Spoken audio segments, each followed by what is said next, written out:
Accusations of corruption continued to plague the football world Thursday.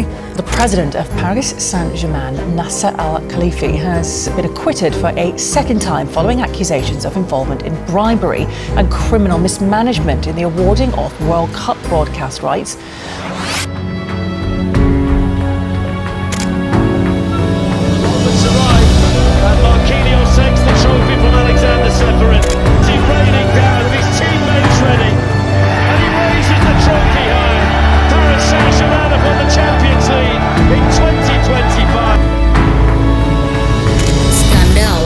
Korupsi, kolusi. Kontroversi Nasser Al-Khelaifi semuanya tertutup rapat oleh keberhasilan PSG meraih gelar Liga Champions untuk pertama kalinya. Skor mencolok 5-0 tak pernah diprediksi sebelumnya. Allianz Arena yang pada September lalu menjadi arena pembantaian Dinamo Zagreb oleh tuan rumah diwariskan pada PSG untuk menjadi lubang buaya bagi Internazionale. Fans Il Biscione mungkin tak menyangka tim mereka begitu terhina di final akbar. Tapi sesiapa yang menonton minimal highlight ketika PSG menghentikan laju Liverpool. Kekalahan Inter sudah diprediksi sebelum-sebelumnya. Ya, tapi kalahnya nggak sebesar itu juga kali. Betul nggak?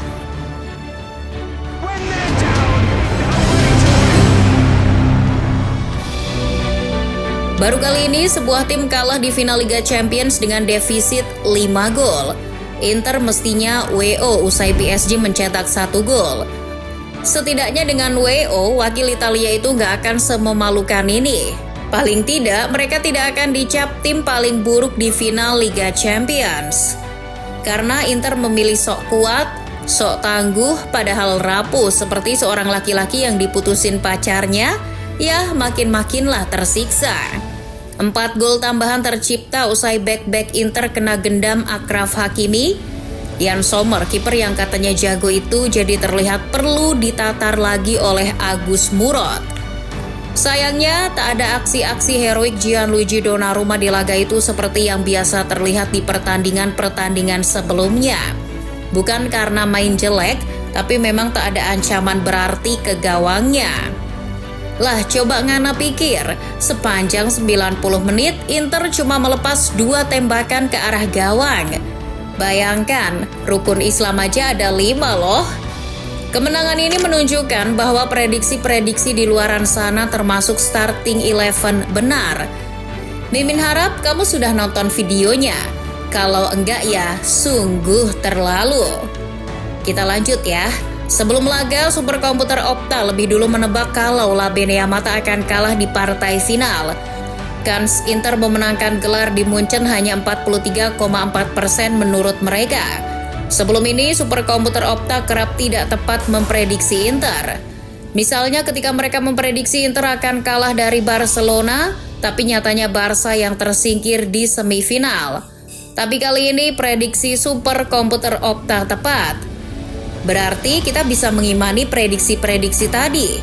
Ya terserah kamu. Tapi ingat hal ini. Satu-satunya yang pasti di dunia ini adalah ketidakpastian. Yang kemudian disorot dari kemenangan Le Parisien kemarin adalah ketiadaan pemain bintang. Lionel Messi, Neymar, dan Kylian Mbappe tak lagi berada di Paris. Juga tak ada lagi nama seperti Marco Verratti, Angel Di Maria, Mauro Icardi hingga Julian Draxler. Skuad PSG dipenuhi para pemain muda. Cek saja di Transfermarkt, rata-rata usianya bahkan gak nyampe 24 tahun. Tapi para Gen Z inilah yang membuat para pemain spek Toyota Starlet akhirnya turun mesin. Dari awal musim, Luis Enrique sepertinya ingin membangun tim yang dipenuhi nom-noman pemikat wanita. Pengeluaran untuk transfer pun menurun dari 454,5 juta euro di musim lalu menjadi 239,92 juta euro di musim ini. Gila, hampir separuhnya nggak tuh? Nah, mumpung PSG baru saja meraih treble, tak kasih fakta yang baik-baik. Le Parisien yang sering dicap boros, foya-foya, menghamburkan banyak uang yang kalau kita warga Facebook lebih baik disumbangkan, ternyata tak seboros yang kamu kira. Kalau dihitung dari datangnya Nasser Al-Khelaifi, memang pengeluaran PSG membengkak, yakni 1,8 miliar euro atau kira-kira 33,3 triliun rupiah. Tapi kalau kita membacanya per musim, dalam beberapa musim terakhir saja deh, pengeluaran PSG untuk transfer khususnya tak besar-besar amat, malah cenderung kecil. Musim 2022-2023 PSG hanya mengeluarkan 147 juta euro. Musim 2021-2022 saat Lionel Messi dan Sergio Ramos tiba, pengeluaran PSG bahkan cuma 91 juta euro saja. Itu meningkat sedikit dari musim sebelumnya di mana pengeluaran PSG kala itu 62 juta euro. Gimana? Tercengang dengan fakta ini? Banyak yang bilang keberhasilan PSG meraih si kuping besar adalah buah atas kesabaran Nasser Al-Khelaifi. Tapi kalau menurut Mimin sih, enggak ya. Sejak kapan Nasser seorang penyabar? Mungkin di dalam dirinya tersimpan keteladanan Nabi Ayub, tapi aktualisasinya tidak. Menebus klausul pelepasan Neymar yang nilainya nggak ngotak, membajak Kylian Mbappe, membeli pemain seperti Angel Di Maria dengan harga tinggi, lalu dengan PD-nya menyikat Lionel Messi secara gratisan dan memberinya gaji besar. Apa ini bisa disebut sabar? Belum lagi orang Qatar itu sering marah-marah. Ingat bagaimana ia menyatroni ruang ganti Real Madrid dan mengancam para pemain usai timnya takluk. Alasan-alasan ini cukup menunjukkan bahwa Al-Khelaifi bukan sosok penyabar.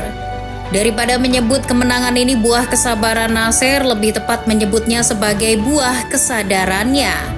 Setelah terseret banyak kasus dari ancaman ke pemain sampai penculikan, lalu kasus yang berkaitan dengan finansial, Nasser pun sadar. Tidak, lebih tepatnya dipaksa sadar. Jika terus mengeluarkan banyak uang, PSG terancam sanksi. Tapi masalahnya bukan cuma PSG yang terancam, posisi Nasser Al-Khelaifi juga dalam bahaya. Induk perusahaan yang memberi wewenang Nasser, Qatar Investment Authority, muak pada cara mantan petenis itu mengelola PSG. Jabatannya di Qatar Sports Investment dan PSG terancam dicabut lantaran menghamburkan banyak duit dan merugikan. Nasser Al-Khelaifi sadar untuk mulai cermat membelanjakan uang. Dari seluruh kecermatannya, satu yang perlu diacungi jempol yaitu kala merekrut Luis Enrique. Bisa dipastikan hanya mereka yang gelap mata yang tak mengakui itu sebagai keputusan jitu. Selama QSI menginvestasikan uang ke PSG, Luis Enrique satu-satunya pelatih yang jelas idenya. Serius, bahkan sejak era Carlo Ancelotti. Ance memang membuka keran gelar Ligue 1, tapi ia tak punya ide sekalipun dikenal sebagai pelatih dengan man manajemen terbaik di dunia. Sisanya, Laurent Blanc, Unai Emery, Thomas Tuchel, Mauricio Pochettino hingga Christophe Galtier hanya sekedar diminta meraih gelar, utamanya gelar Eropa. Tapi tak punya ide. Mereka cuma memanfaatkan pemain yang ada untuk setiap kesempatan meraih gelar. Enrique bukan sosok yang seperti itu. Ia datang membawa filosofi dan ide. Itulah yang ia sampaikan ke pemain PSG termasuk para bintang seperti Kylian Mbappe. Ia tak peduli status pemain, yang lebih penting adalah idenya. Jika pemain tak mau atau menolak secara halus idenya, buang atau Enrique membiarkannya pergi. Itulah kenapa Enrique tak menahan Mbappe ketika ingin ke Real Madrid. Ia santai saja. Enrique toh punya rencana, dan rencana itu didukung pemilik PSG. Hasilnya bisa kita saksikan bagaimana Enrique berhasil membangun dream team-nya. Ia butuh trio di lini depan. Namun karena Bradley Barcola kurang jam terbang di level tertinggi, didatangkanlah Khvicha Kvaratskhelia. Kvaratskhelia pemain termahal yang didatangkan musim ini. Tapi ia benar-benar menjawab kebutuhan trio lini depan yang sudah ada Desiree Doué dan Ousmane Dembele. Begitu pula João Neves yang dibeli hampir 60 juta euro. Ia melengkapi trio lini tengah yang sudah ada Vitinha dan Fabian Ruiz. Punya rencana yang didukung pemilik, Luis Enrique merasa cukup. Ia tak perlu sesumbar jelang laga. Cukup bilang, saya ingin memberikan trofi Liga Champions pertama buat Paris sebelum final, dan ia buktikan itu. Tifo bergambar sana, anak Enrique yang nyawanya direnggut kanker tulang, dan gambar Enrique menancapkan bendera warna khas PSG terbentang di tribun. Itu bukan hanya bentuk terima kasih, tapi ekspresi cinta paling nyata supporter kepada Luis Enrique. Starting 11 Story, kanal YouTube yang mungkin paling sering membahas jeleknya PSG, juga berterima kasih pada Enrique. Berkat Anda, kami semua bisa mengakui bahwa Paris Saint-Germain masihlah klub sepak bola. PSG versi sekarang juga membuktikan bahwa Tuhan sayang pada hambanya yang tidak berlebih-lebihan.